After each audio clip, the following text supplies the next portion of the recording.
आपल्यासोबत राष्ट्रवादी काँग्रेस शरदचंद्र पवार पक्षाचे ज्येष्ठ नेते आणि माजी मंत्री जितेंद्र आव्हाड आहे. सर, परभणीमध्ये त्या प्रकरणामध्ये आपल्याला पाहायला मिळते की पोलिसांचा पोस्टमॉर्टम रिपोर्ट अहवाल जो पुढे आला त्यामध्ये असं दिसतं की पोलिसांनी त्या आरोपीला पोलीस कोठडीमध्ये मारहाण केली आणि त्यामध्ये मृत्यू झाला. नाही, शवविच्छेदनाचा अहवाल जिल्हा रुग्णालयाने पाठवला आहे आणि त्याच्यामध्ये स्पष्ट त्यांनी लिहिलं आहे की मल्टिपल इंजिनिअरिंग म्हणजे खूप ठिकाणी मारहाण झाल्यामुळे, जखम दिसल्यामुळे त्याचा धक्का बसून त्याचा मृत्यू झाला आहे. म्हणजे थोडक्यात ह्या मारहाणीत त्याचा मृत्यू झालेला आहे आणि हा शवविच्छेदन अहवाल आहे.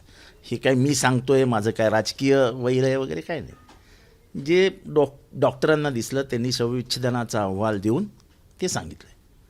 माझा प्रश्न सरळ आहे की हा अहवाल येण्याच्या आधीच खरं तर निलंबित करायला पाहिजे होते. पोलीस कोठडीत मृत्यू झाल्याचं स्पष्ट होत असतानाच आजपर्यंत ज्या अधिकाऱ्यांनी हे केलेलं आहे किंवा ज्यांच्या कोठडीत हे झालं आहे, ज्या पोलीस अंमलदाराच्या कार्यक्षेत्रामध्ये हे झाले, पोलीस स्टेशनच्या कार्यक्षेत्रात हे झालं आहे, ते सस्पेंड का नाही झाले? ते काय जावं आहेत का?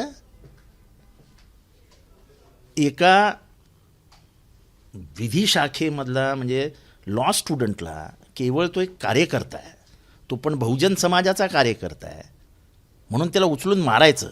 आणि असे कितीतरी जण आहेत मार खाल्लेले. हा बिचारा मृत्यू पावला, दुर्दैव ह्याच्या आईवडिलांचं आणि ह्याचं स्वतःचं. 3ऱ्या वर्षाला असलेल्या विधी शाखेतला एक विद्यार्थ्याला तुम्ही मारून टाकताय महाराष्ट्रात, केवळ तो आंदोलनात सहभागी होतो म्हणून.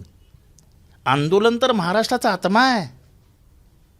तुम्हाला असं म्हणायचं आहे की कुठेतरी सरकार पोलिसांची, तिथल्या अधिकाऱ्यांची पाठराखण करत नाही, कोणाचीही पाठराखण करा, पण कायदा तर सुरक्षित ठेवा. कायद्याची तर पाठराखण करा. हे असं अमानवी कृत्य बीडमध्ये होतं, अमानवी कृत्य परभणीमध्ये होतं. उद्या अख्ख्या महाराष्ट्राचा रोग लागेल. हे कसं सावरणार तुम्ही? नागपूरमध्ये हिवाळी अधिवेशन सुरू आहे, उद्याचा दुसरा दिवस आहे. हा मुद्दा सभागृहात उपस्थित केला जाईल. आता तर म्हणजे दुपारी माझ्या हातात अहवाल आला, तो लगेच मी ट्विट केला. अहवाल मला परभणीतनंच पाठवला आणि त्याच्यात स्पष्ट, म्हणजे अगदी स्पष्ट एका वाक्यात लिहिलेलं आहे, मल्टिपल इंजरीज.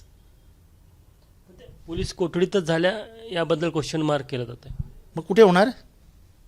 पोलीस कोठडीत नाही होणार तर कुठे होणार? CCTV फुटेज असेल ना त्याला पोलीस स्टेशनला नेण्याचा, त्याचे मित्र तिथे असेल ना, तुम्ही त्याला पोलीस स्टेशनला नेला, ठेवला, काहीतरी तुमच्याकडे पुरावे असतील की नसतील. तुम्ही नाही केलं समजूया, पण बोला ना बाहेर येऊन नाही केलं म्हणून, मग बघूया महाराष्ट्रात काय होतं.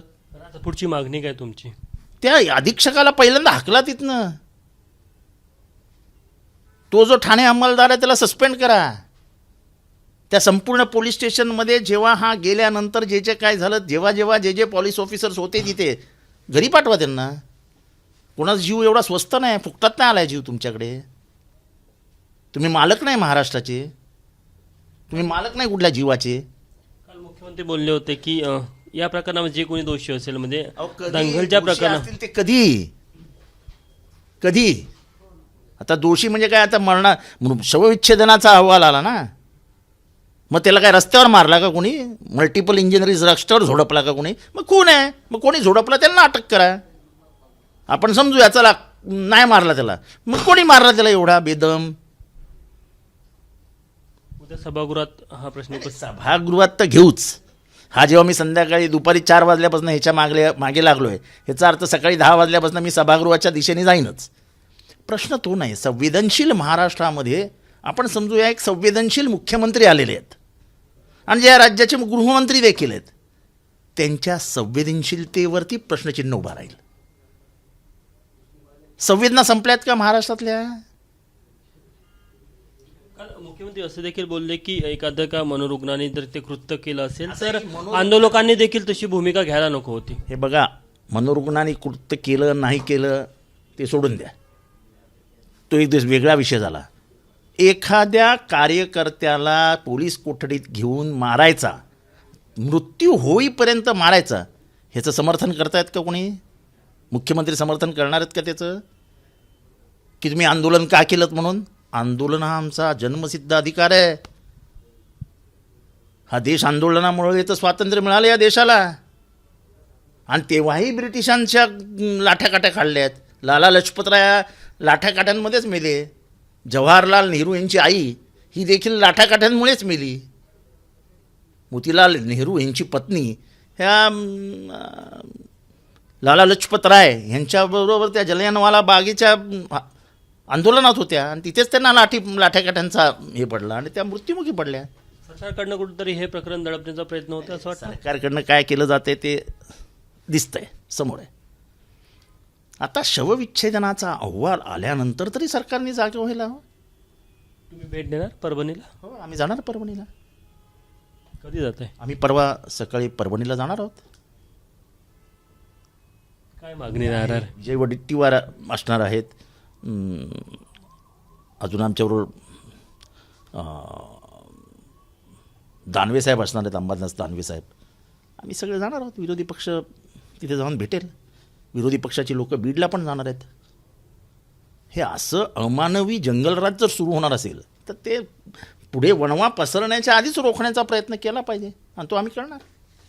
आम्ही बघू शकतो की जितेंद्र आव्हाड होते, त्यांनी आपली भूमिका स्पष्ट केली की या प्रकरणात शवविच्छेदन अहवाल आल्यानंतर ज्या प्रकारे पोलीस दोषी दिसत आहे, मात्र अजूनही त्यांच्यावर कोणतीही कारवाई केली नाही, हा एक प्रश्न उपस्थित त्यांनी केला. सोबतच सरकारकडनं कुठंतरी प्रकरण दडपलं जातं का याबद्दल देखील त्यांनी शंका व्यक्त केलेली आहे. कॅमेरामॅन व्यंकटेश नायडूसह तुषार कोहळे, ABP माझा, नागपूर. ABP माझा, उघडा डोळे बघा नीट.